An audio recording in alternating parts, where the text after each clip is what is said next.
Hello and welcome to Gardener's World. It's that time of year when so much in our gardens is singing, you know. Here in the border at the moment, Crocosmia looking fantastic. These lovely laryngiums just popping their way through the border. And I know you can't, but I can smell that Rosa Munster's wood. And that has been a star for months on end now. But I've been slightly invaded by lupin aphid and also powdery mildew. The aphid are starting to disappear slowly because I've got a few ladybirds in here starting to have a good feed. But the mildew really has given this plant a proper mullering. So if I cut this back really hard, it might look a little harsh, but I'll give it a good soaking, and within a couple of weeks, you'll find that the new growth will start to appear. And also it means that the aphids will not travel to any other lupins in the garden. So hopefully that way I'll keep on top of it and the whole thing will look an awful lot better. I'm getting covered in aphid as I'm doing it. Coming up on today's programme, we're heading back to Sue Kent's garden near Swansea to see how she transformed a steep, overgrown border into wonderful terraces that she can easily maintain. This used to be a large bank, and I began to feel alienated and overwhelmed by this area of the garden, which I wasn't prepared to accept. And we visit Joel Bird in Kent, who's experimenting with a veg garden on the roof of his shed. There's about 15 square metres of growing space, but within that 15 square metres, I'm growing a lot of stuff.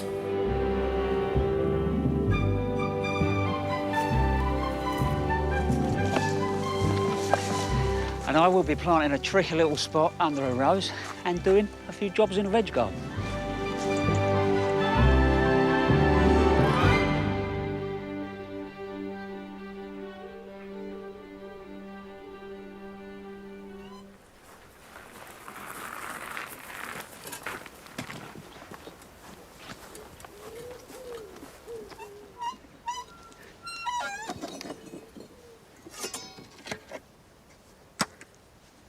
I'm a happy boy. I'm back landscaping and building things. Actually, in reality, it's something I've been promising Mrs. Frost since we moved in here.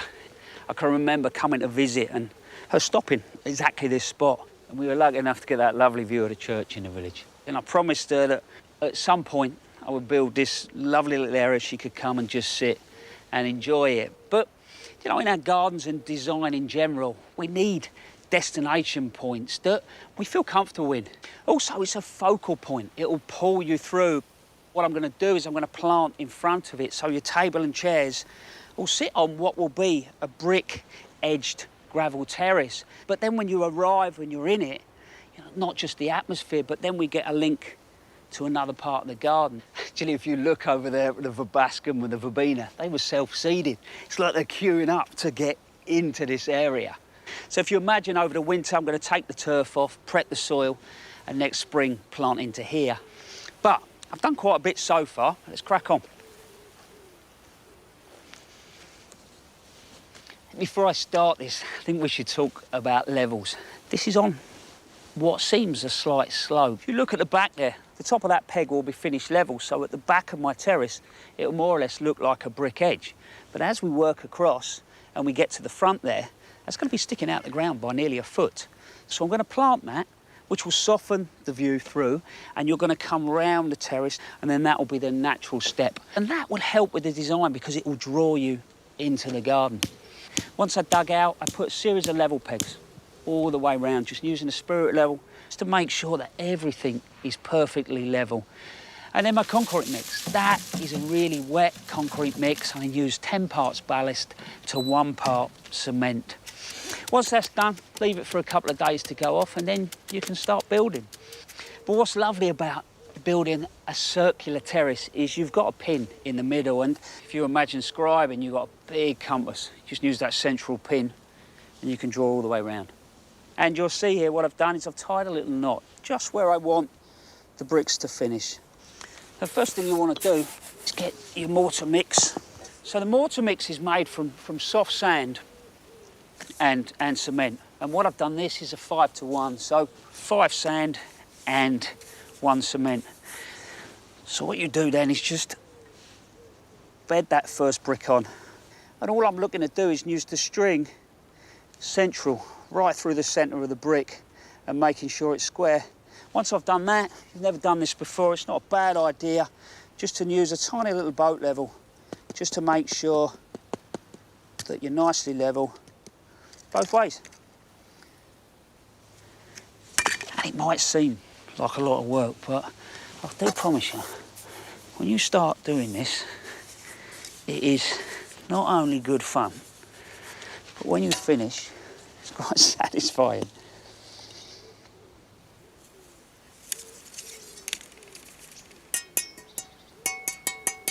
So once I get so far, I then just start to use the bigger spirit level.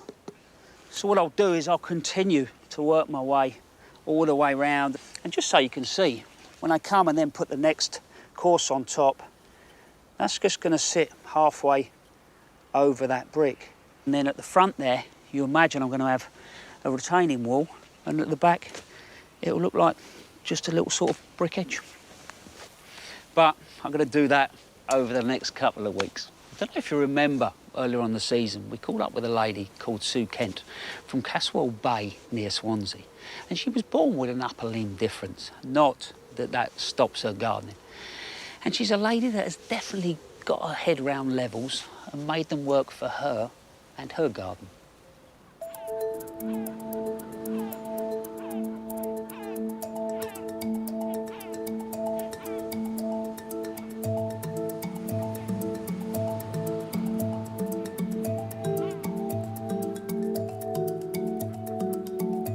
I really enjoy gardening, but there's a lot of jobs and it can be quite tiring. So I'm trying to design my garden to minimalise the effort that it takes to do things. So I put a lot of thought into making life easier so that I can enjoy it and it not be a chore.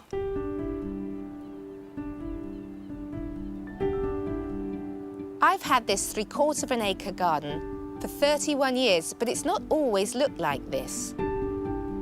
This used to be a large bank. And weeding on a slope is quite difficult when you're standing on one foot and doing it with your toes. And I began to feel alienated and overwhelmed by this area of the garden, which I wasn't prepared to accept.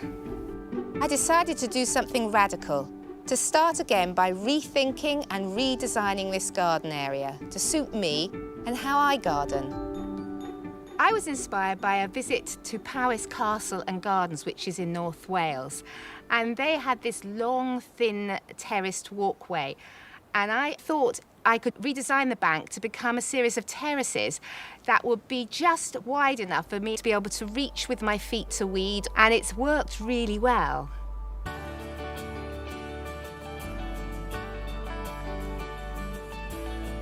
I terraced the whole upper end of the garden, giving myself 4 new terraces divided by pathways. I've designed these beds so that they are not too deep, so I can reach always to the back of it and weed the whole area. I've put a cockleshell mulch on, which helps to suppress the weeds, and underneath the mulch is some membrane. This makes it really easy in terms of low maintenance, but I love the cockleshells. They tie in with being so close to the beach.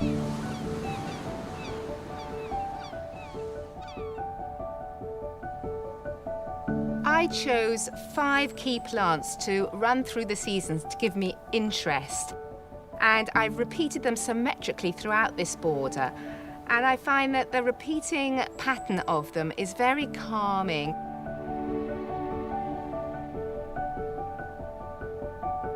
On my top terrace, I've got block planting of hydrangeas, which I love. They're so big and bold. They really fill the space and act as a lovely foil to the blue agapanthus. And they have a sort of double function, so they're beautiful now, but I like to pick the heads and dry them. So in winter, I can remember what a lovely sight this is in the summer, and it brings me joy.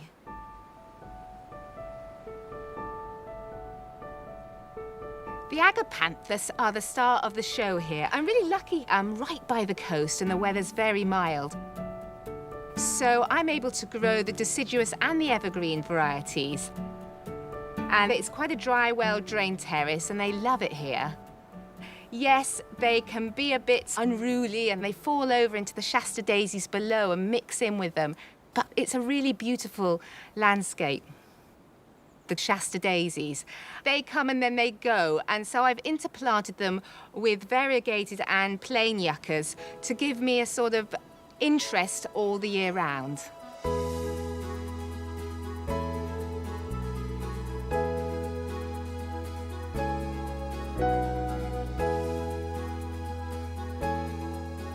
This is Spirea white gold. It's flowered and it's looking a bit sorry for itself now, so I'm going to remove the flowers right back to the new green growth, and it'll change colour. This one's quite green, you can see, and this one is a more of a yellowy colour. So I've got this lovely long-handled special tool, which I use and has changed my life. So this is like a long-handled pair of secateurs, and it chops really well for me. And the great thing is you can swivel the handle around like this, so you can get to wherever you want to do. It's quite a therapeutic job if you take your time. I don't mind being slow. It means I can do it myself. And, you know, I like sort of shaping bushes. These spireas, they can grow 1 metre wide and 1 metre tall. But if they got that big, I wouldn't be able to cope with them. So I'm cutting them into a mound, and when they're more formalised like that, the vibrance of the agapanthus comes alive more. So I like to do that at this time of year so I can really enjoy my agapanthus. So the joy of using just a few plants means I've only got a bit of knowledge on each of them to remember. They each only need tending once a year, but they give such beautiful, symmetrical repetition that I feel I'm getting a lot of bang for my bucks.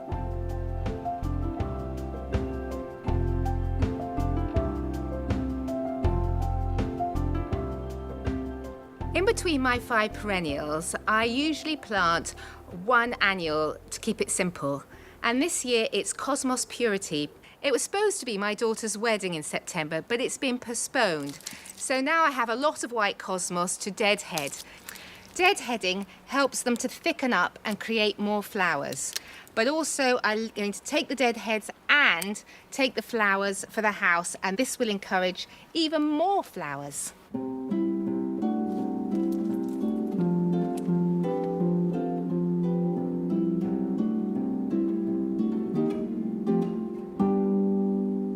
When I buy plants from the nursery, they sometimes arrive quite small, and if I put them in the ground, I often lose them. So this year, I'm going to try something different. So I'm going to put them in here and allow them to grow on a bit. So I devised a way of separating them. I got 2 bits of builder's plastic, then I put it into my pot, filled each one separately, and I've potted them on, and these 4 plants, hopefully, because I've never done this before, the roots will stay separate so that when I want to transfer them next year, I'll be able to easily separate them.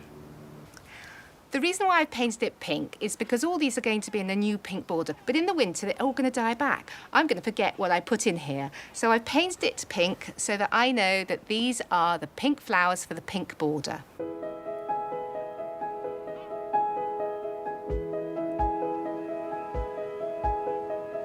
I think by taking the time to really consider the design in my garden, I've allowed myself for it not to become so much of a chore, but a real enjoyment. And I'm really proud of the way it's delivered with such impact. So I really feel I've earned my sort of wings as a bit of a homemade garden designer.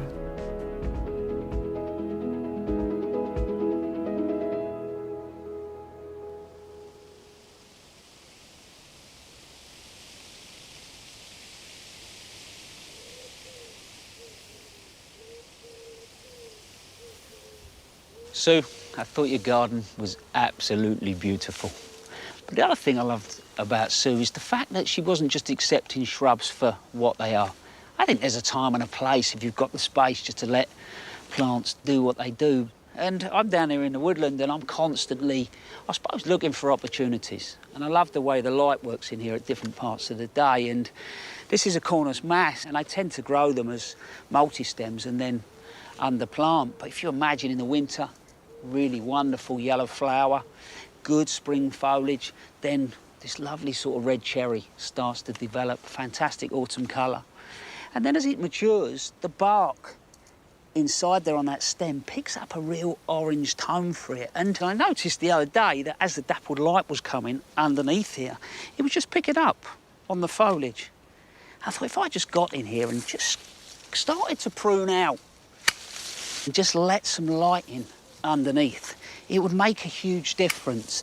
When you're pruning and you're working back along a branch back into that main stem, what you're looking to do is get the secateurs at the blade side so the sharp side is right back tight against, just as there's a little sort of nugget that just comes out, and you just nip there. And then that will heal up really nicely. If you start using the secateurs the other way around and the thick part is there, you'll end up with tiny little nuggets that stick out, you know, and there's a chance of dieback and pests and diseases getting into there. So you end up with nice, neat cuts that will heal up quickly. Can probably even fit a couple more plants in.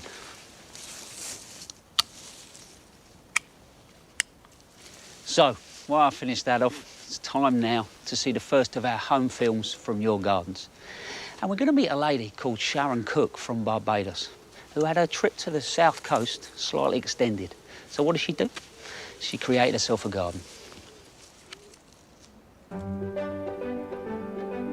Hello, I'm Sharon. I'm in my husband's hometown of Bridpool in Dorset. This is our rented home, and when we got here there was no garden whatsoever. So, came in March, was going to be here for 2 months because I was going back to Barbados, and then of course my flight got cancelled and cancelled again, and I'm still here. So I decided to create a cottage garden with the emphasis on wildlife.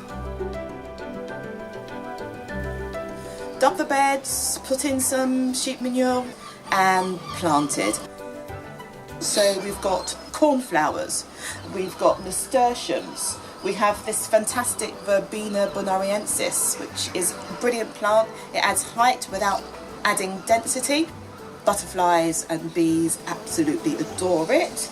And we've actively planted tomatoes, 2 varieties, one called Amateur and the other one called Gardener's Delight. And Gardener's Delight is our favourite tomato.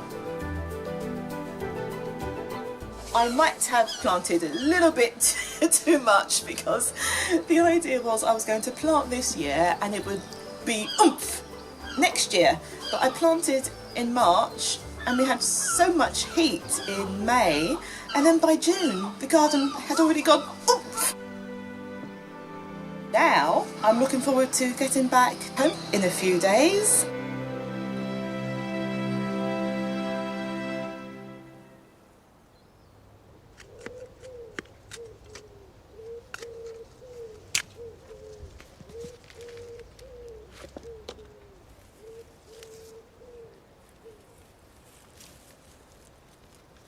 Sharon, what I love about that is the fact I think it proves that ultimately with a little bit of hard work and not necessarily a lot of time, you can create something quite wonderful. This was this sort of little problem area that I was talking about earlier on, and we'd already put this rose against this old wall, and it's Rosa Falstaff we've clipped as a climber. But this gets very hot here. You can see by some of the flowers there, they've been scorched, you know. But on top of that, I can't make the border any wider.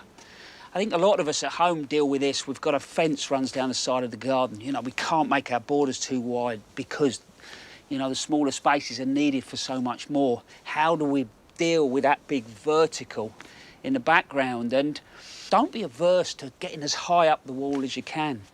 But also it's thinking about the colour of that background. And I've already added the agastache there. It's licorice blue.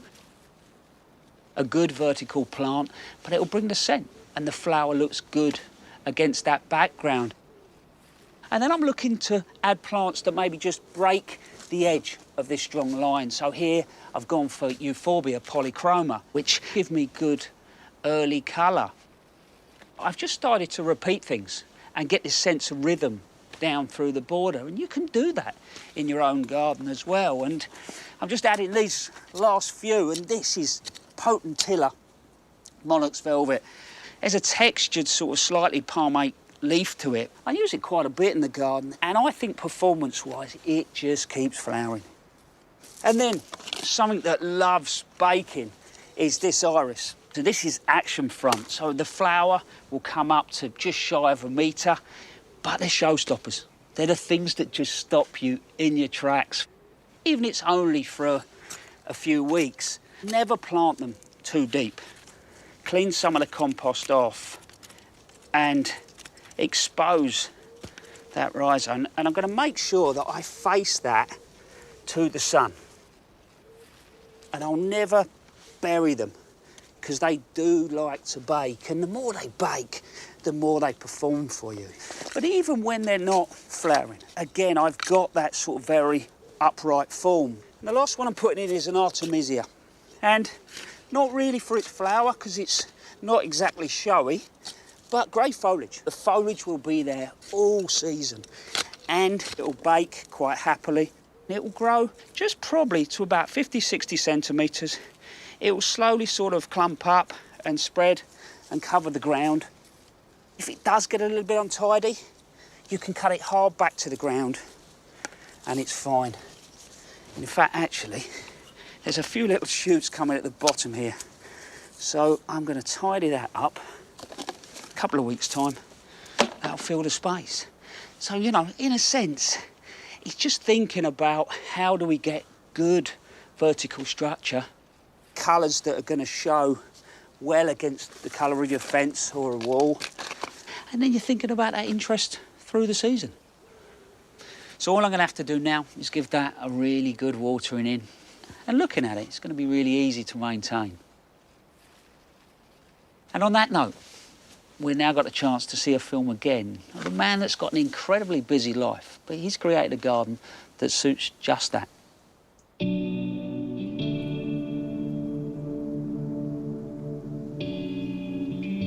I'm Carl Woodfield. I live in a little village in Hampshire called Lockerley. The garden's really special to me because I spend 8 months of my life a year in a steel box, and I always buy a few plants for my cabin on board because I don't like to be the only thing growing in it. I'm a captain in the Royal Fleet Auxiliary. We operate worldwide in support of the Royal Navy. I am the only gardener in the family. My wife is bringing up 3 children. I can't ask her to take on my garden as well. So there's some fairly intensive gardening that goes on when I'm at home, but the garden fends for itself when I'm away.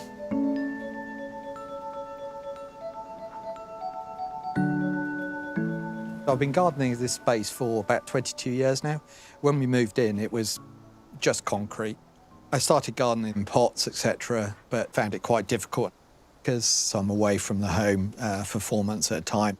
I lost a lot of plants, and I realised that I needed borders so that the plants could survive without me.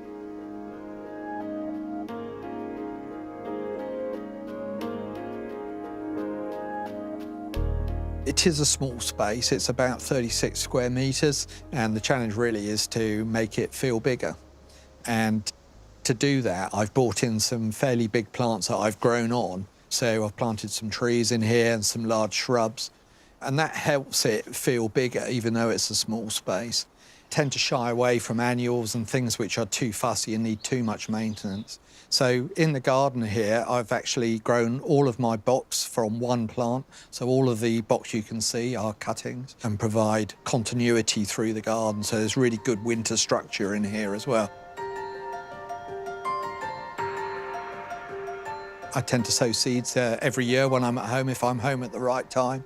I have a greenhouse which I inherited. It's my granddad's greenhouse. It's a bit decrepit, but it's hidden up behind the garage, and it's my hidden paradise up there.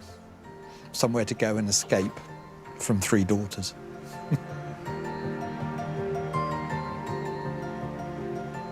I have quite a few hostas in the garden because they're great form and they fit in really well with the design. I obviously, suffer with slugs and snails like everybody else, but I'm lucky at the moment is I have a hedgehog which hoovers up an awful lot of slugs and snails. I've got splashes of colour in the garden throughout the year, and one of them that's out at the moment is the hydrangea Annabelle. She's got some fantastic white blooms and just adds a little bit of interest and colour, but not too much. My job is very challenging, but coming home and having this space as a green, verdant space is fantastic for me and my mental well-being. My kids say if they can't find me, they know exactly where I am. I'm out in the garden.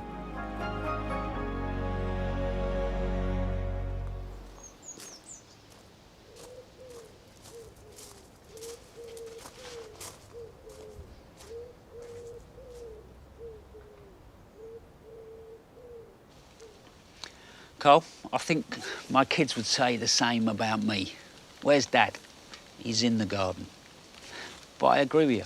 For that sort of mental well-being, I'm not sure there's a better place to be on the planet. This is a new area and it's something I've been experimenting with. So what I've done with these two borders is played with the idea of maybe a cottage garden meets an ornamental kitchen garden. Because I think we don't necessarily need to grow our veggies in a separate space. We can plant fruit and vegetables even in our borders. So here I've got things like the dahlias, little nasturtiums going around. And even the ochre, it flowers and creates great little ground cover, but you can use it in the kitchen. And if you haven't got necessarily a veg garden, just into planting, it's not a bad way to go forward. And today I just want to add a little bit of coriander. It's a hardy annual. So what I've done is I've scraped out an area. You don't need a big space. And I'm just going to sow them very lightly, just making sure that there's roughly probably a couple of centimetres in between them. And now I'm going to water them. And this will just settle them into the ground. When I start now to cover those back over, they won't move. And it really is that simple. I mean, you could do coriander quite easily in a container. On a windowsill or outside the back door, it would work really well. And that's it. Keep us in coriander for most of the winter. Still to come on today's programme. Joe heads to a beautiful experimental garden on the edge of Dartmoor in Devon that mixes plants and planting styles from all over the world. And I'll be adding some grasses to the rose walk. And now we're off to meet a fella who does not want to waste an inch of his own space.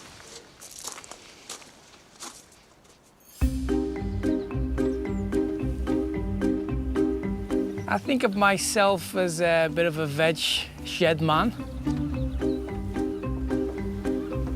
Really, I spend more time in that garden space than I do in the house. Sometimes I wonder why I've got a house. I'm Joel Baird. This is my garden, which is in Margate. I live here with my family, 2 small children. And I designed the garden to try and accommodate all of our needs. One of the main things is to try and grow crops, but since it was so small, I decided to lift the footprint of the shed, which is my studio, put the allotment on top of the roof. The shed is something that I built, it's bespoke, so I designed it with the roof in mind. I bought the structure because you have to make sure that the thickness of these roof joists is strong enough to take the soil, so that's quite important. But the rest of it, recycled wood, like for example, the staircase was gonna go into a skip. There was a shed here originally, so I ripped that shed down and I used that cladding to clad the insides of the shed. That's just the way I live. I've always lived like that, you know, trying to just pick things up and put them into builds.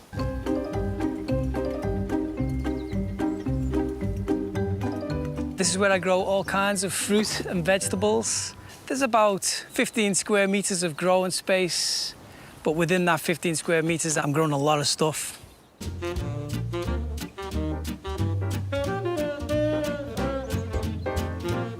We don't have any fences up here, but we're careful about not going too close to the edge.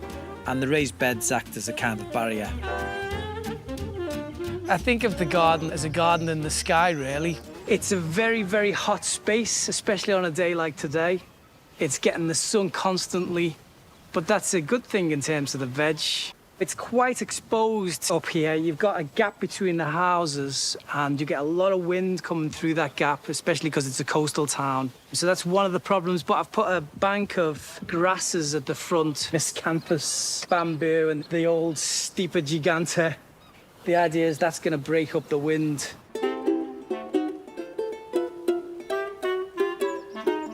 So today I'm going to do a little bit of harvesting like I always do. These potatoes here will be going straight into the pot later. When I first planted the potatoes, the original idea was that I wanted to grow my own scouse. Scouse is a Liverpool stew, really. Actually, scouses are named after the food scouse. So I always put my potatoes in my scouse. It's part of our life. Everyone in Liverpool eats scouse when they're growing up. It's quite important for me personally to try and be, you know, as self-sufficient as I can. It's part of my life, really. I've always been an artist, a musician, things like that. So it was always about trying to save money and live frugally. It keeps our shopping bill down.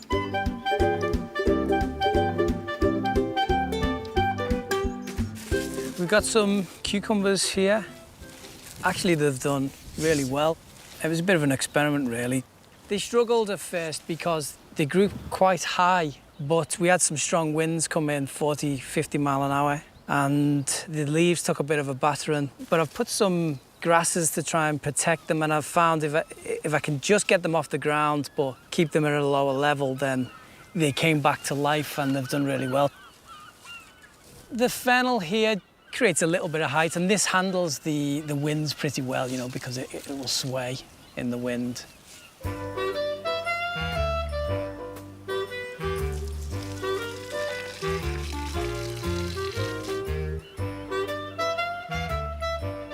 So this is the herb garden. I've got mint. This is yarrow. So I often use the mint and yarrow to make a mint and yarrow tea. We've got thyme, sage and oregano. You see the scabious just popping out here. I always have flowers interspersed between the herbs. I try to create a bit of a highway for the bees to travel through the whole garden, really. And so along the way, they're going to be pollinating. This is a great place for the herbs. They like free drainage.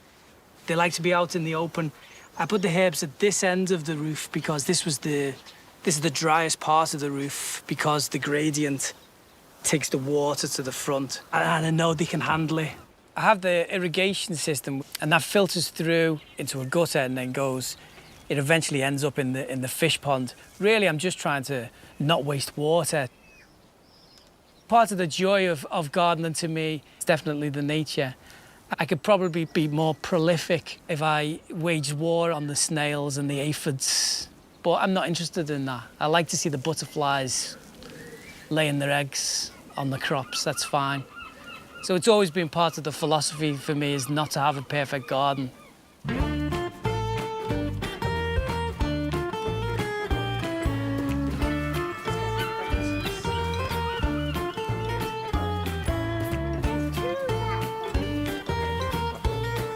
The family obviously loved the garden. It became apparent in the lockdown that this space just became so valuable to us. And I found that we instinctively congregated around the shed, around that garden space. We found in the end that we were spending all day out here.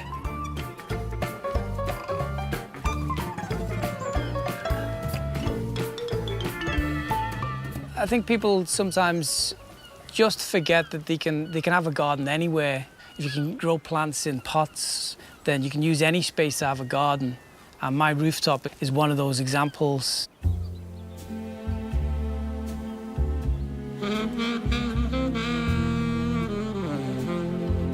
I often go on the what I call the deadhead stroll, where Those few hours at the end of the day is a nice peaceful time for me. I'm quite lucky because the sun goes down in the gap between the houses and I can watch the sunset over the sea.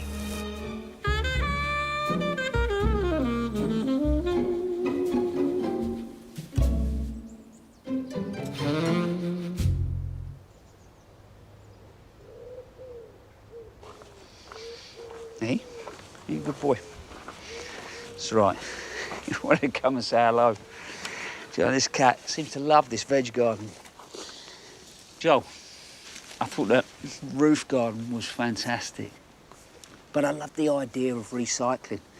Funnily enough, these beds, my last Chelsea garden, 2015, these were on the roof. But if you look at the 9 steel beds, they're all shy of a square metre. And it's a bit mind-blowing as to how much veg you can actually grow in a very small space. And we're constantly rotating this all the time. And beetroots have been really good this year, but I love this stuff roasted. I'm taking the bigger beetroots out and just leaving some of the smaller ones just to keep forming. Take one more out of there. And I reckon that will do us. Actually, there's another job I can do while we're in here. And it's uncover these carrots. They were covered up because of carrot fly, but now, this time of year, we haven't got to worry. That life cycle of the laying of the eggs is now hopefully gone. And these are all Autumn King. So again, they've grown as a block, and I'll probably enjoy these for Christmas dinner. I'm going to show you something now. We don't know how well it's done, but can you remember back earlier on in the year when we were planting in containers? I found this old tub, put the hessian in, and we sowed these carrots. But now we're just going to see what they're like. They're called purple haze, so hopefully they'll be purple to start with. But let's just have a look what they're like size-wise. Actually, I'm really pleased with those. See, size does not matter when it comes to carrots. Can you see the joy on my face? I thought that was going to be even more embarrassing than that. I'm going to save those for a special occasion. And there was something else I put in earlier on in the year as well. I planted this standard gooseberry, and I've got a few around the garden, and they've been fantastic. They give some structure, but they're fruited fantastically. I think with gooseberries as well, you know, we think they've got that sour taste, and there's not. There's a sweetness to that. And for me, the key is leaving them on the plant as long as possible and letting them really ripen. So there you go. That's the last of my gooseberries for this year. I'm not even sure I'm going to share them. Now we've got a chance to see another one of your wonderful films, and it's from a lady called Rowena Birch, and I think she's given her neighbours possibly the most wonderful gift you ever could, a garden.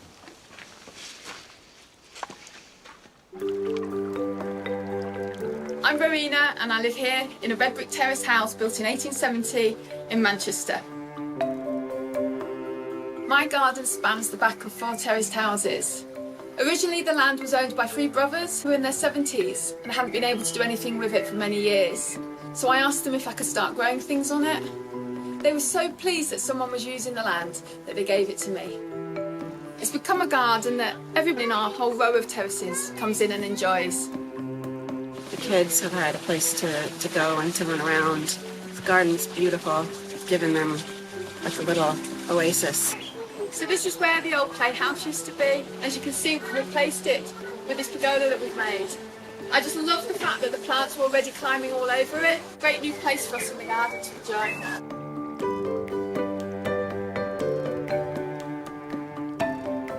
Old shed, raised bed.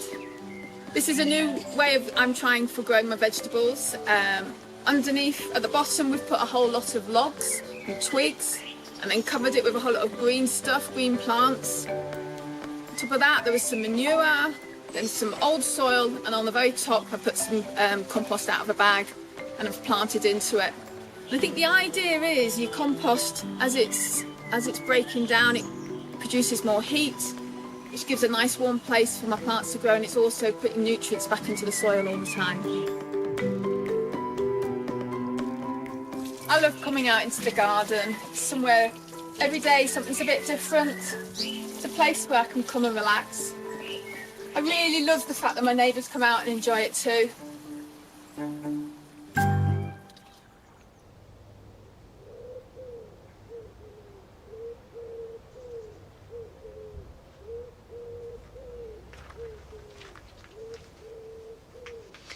Rowena, that's an incredibly kind thing to do. I've watched that, and the best thing to say is actually I just feel warm inside, and the garden was really beautiful as well. It's lovely to see a community using a space. Each year in the veg garden, I've always got an experiment going on, so I'm trying to grow something new. And this year it's this. It's called Melba spinach, or climbing spinach. Actually, in reality, it's not even a spinach, but it does taste like one. I grew this from seed. It went really well in the greenhouse, quite easy. Grew them on into probably about 1 litre pots, and then potted them up with 3 plants in quite a large container, and just grew them up the canes and created a little wigwam. And we've been feeding from this, I reckon, best part of 8 weeks. The key is not to let it flower. The moment you let it flower, the leaves start to taste quite bitter. But you have to keep on top of it, otherwise it starts to cover your cucumber. So this is all I do, just come in, give it a bit of a tidy up.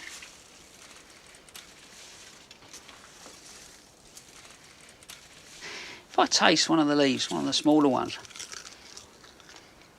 it's thicker than a spinach leaf, but it's got that real spinachy flavour to it. So, if you've got a greenhouse next year, why not give it a go? Because that, for me, is what gardening's all about. It's just one big experiment. And now we've got a chance to watch again a visit Joe made to a garden in Devon that takes experimentation to a whole new, different level.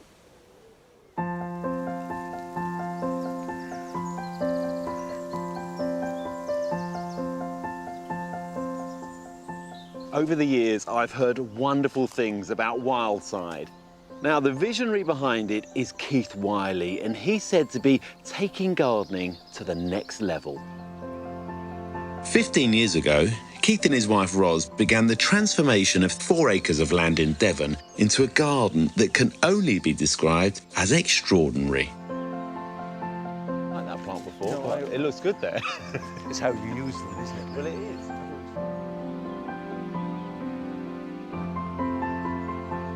Keith, how would you describe Wildside? The idea when we first came down here was to try and make a habitat that would suit as many plants as we could possibly grow from all over the world and make them find a place that was happy. Because I think that a beautiful plant is one that is happy, not necessarily a rarity. It's the way plants grow in communities rather than as individual plants. That's what excites me. And what was this garden like when you first came here? It was a completely flat field. I mean, when you get down to the bottom and look over the hedge, you'll see a field that's exactly the same as this one was. Probably over the course of the last 14 years, moved about 125,000 tonnes of soil and stone. I mean, I said to Ros when we came down here, if we could raise the level of the field by 4 feet. That's a bit over 4 feet. Well, we went higher than we anticipated. It ended up going 25 feet above the original level.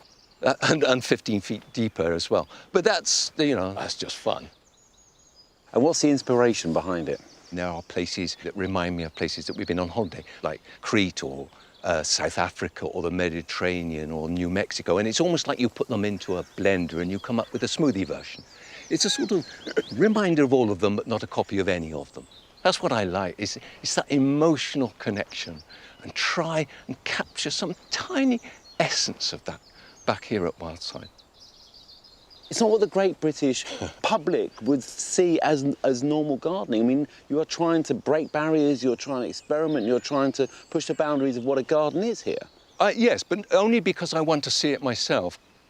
I want to do these things because I know they haven't been done and I want to see them. That's the driver. Yeah. That's what makes me want to do it. Looking back now, We're not starting again. no, looking back now over the last, whatever, 14, Yeah. 15 years, you know, would you do it all over again? Well, yes, because it's as we dreamed. The dream has become a reality and has the possibility for being something truly, truly memorable.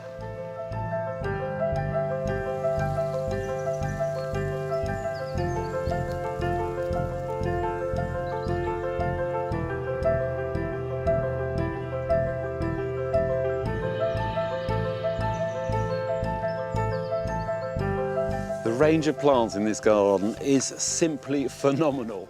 And it's because Keith has created different aspects and environments for them to thrive in. Here we have a lush palette of plants, plants that thrive with their roots down in the wet soil. So things like the royal fern, hostas, ligularias, regersias, and then shots of colour coming from things like the candelabra primula and the little primula vialii as well.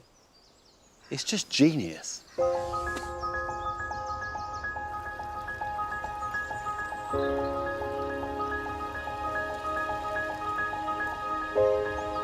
The level changes that Keith put in has done really interesting things to the planting. So on this bank, we've got lots of low-growing plants, which would, if they were just in the border, be pretty much below knee level. You'd be looking down on top of them. But on a bank, we see it in a very different way. The tapestry of plants at eye level. So we've got lots of daisy flowers in here, things like the Mexican fleabane, the oxeye daisy, and there's even a lovely Californian poppy here, a little pop of orange down at the bottom. And then your eye is led up towards this fantastic Japanese maple.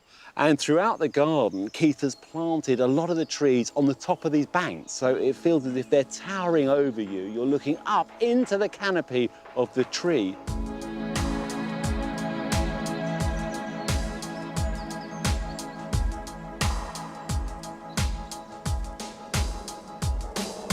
As well as being a fabulous collection of plants, this garden goes beyond that. It's been wonderfully designed and some of the compositions are just exquisite.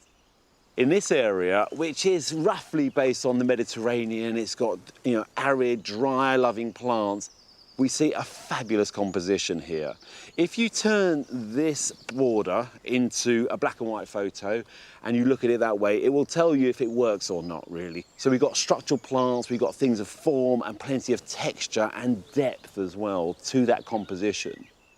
And then when we come back into full colour, it works nicely too. So we've got things like the Lychnis coronaria with the magenta flowers and the silvery foliage, which pick up on the silvery foliage of the nicely clipped Santalinas behind me, drawing the eye nicely through.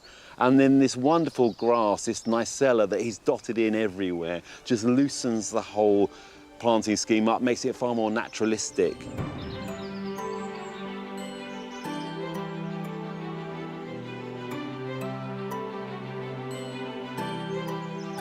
I've seen a lot of gardens over the years, and I have to say, I think this is a hugely significant garden. You can see that Keith has taken his inspiration from the natural landscape, but created this sort of stylized dreamscape, incorporating so many different plants from all over the world, but putting them together with an artist's eye. But most importantly, the lesson I'll take from here is his sense of experimentation. I was really excited about seeing this garden in the first place, and it certainly didn't disappoint.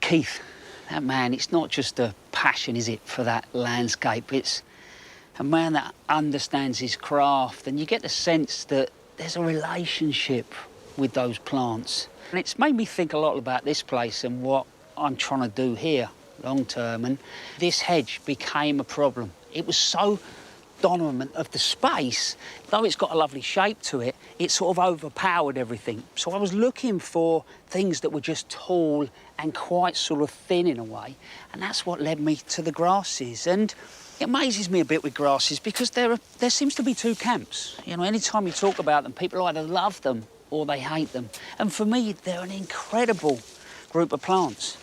They bring sound, movement, peace. They play with light. And for me, they can really bring a garden alive. But there's a rhythm all the way down through. I've got panicums that start at that end. I've got things like calamagrostis and millennias that come back, and they've met in this sort of central space. So Adjutina is the first thing that I'm going to put in. It's called chocolate, as you can probably see from the foliage. And the reason that I'm adding it is exactly that. The foliage starts right from the bottom of that plant. Later on in the summer, it has a little sort of fizzy white flower, but it's that foliage that I love. And yeah, it's not a grass, but it's going in because it's a great plant to plant against. It'll get to about 1.4, 1.5 metres, something like that. Takes sun or semi-shade, any good sort of reasonable soil. So because we're planting the time of year that we are, I am still adding a little bit of organic matter. For me, that is manure. It'll just help not only the root system, but it will help hold the moisture in around that plant. It's definitely worth giving everything a really good soak. Just loosen the roots up. So I'm going to add sort of 3 of these. Holes about twice the size of the root ball. The next one I'm adding is Miscanthus. This is Miscanthus male partus. But I'm adding it for a couple of reasons, really. It's got a lovely sort of dark undertone, which will read off that Adjutina. It'll get to about 1.8 tall, but it's got this real sort of rich purple, feathery flower head on it. They do hold their form incredibly well through the winter. So that's that one in. I hope by the end of this, you that don't like those grasses, maybe just give them a little bit of a rethink, because I promise you, you won't regret it. So that goes in. So the next thing I've got to do is just add this little Melica.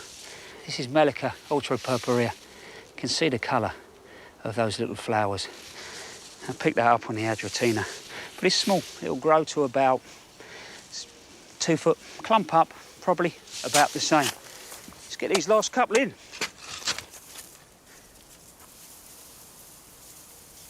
Let's place that in. So I think the final one can just go in there.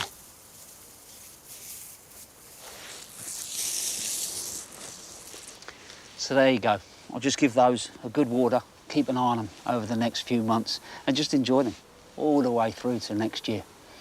Now, we're off to the United States of America to meet a viewer that's been inspired by probably one of our greatest gardeners.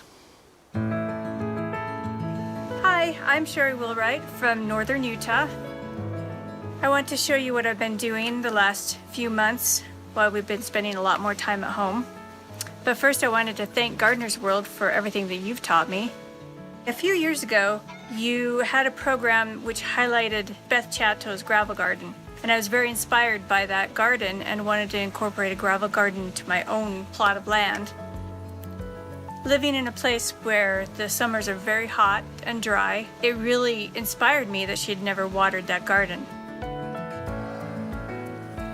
What I did was divide and transplant many of our plants from other areas, focusing on water-wise plants like yarrow or sedum, some coneflowers, some catmint, and different kinds of sages.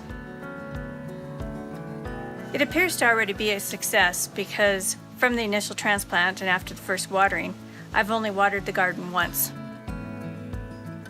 I also incorporated the irrigation canal into the design by placing rocks and then forming a type of crevice garden for alpines. It really improves the look of the canal, and it's incorporated with the rest of the gravel garden. I have plenty more to show you. When you get a chance, you could come visit. Maybe not just yet. Thanks, Gardener's World. Stay safe and stay home and garden.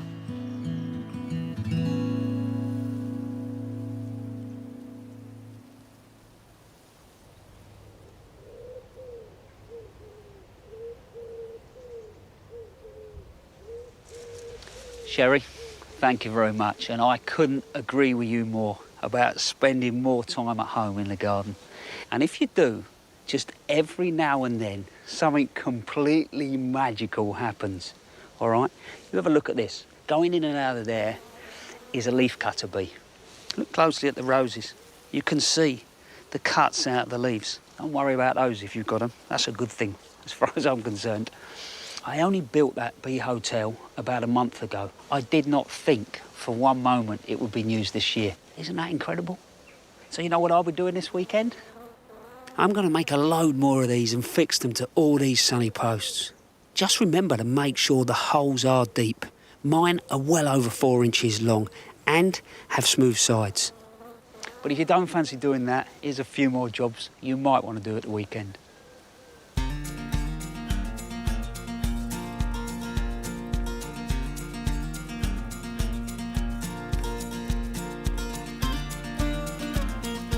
Onions are ready to harvest as soon as the tops start to fall over and die back.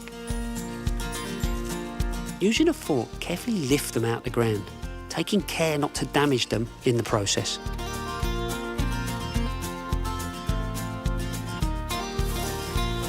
Dry somewhere airy until they turn brown and crispy. I'm laying them out on some old chicken wire, just like my granddad used to do.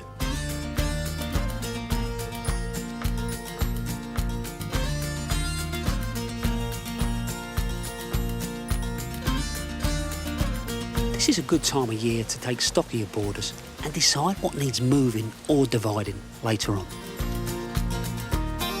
You can take notes or photographs, but the system that works well for me is sticking bamboo canes into the soil with a note reminding me what to do.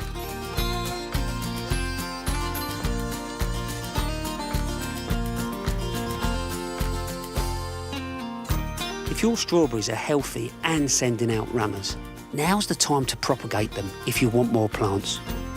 Using a piece of wire or a steel peg, pin each one down into a small pot filled with soil or compost.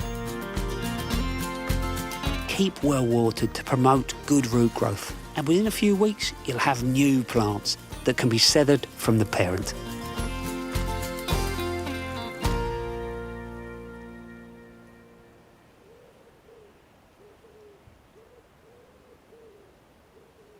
Well, we're nearly at the end of the show, but before you go, I need to show you something. Have a look at this, look.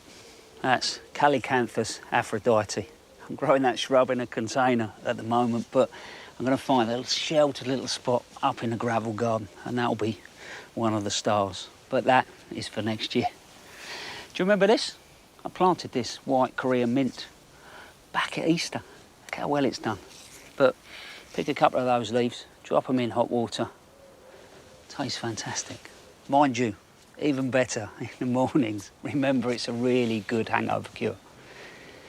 Anyway, that is enough from me. Monty will be back next week at Longmeadow at 8 o'clock.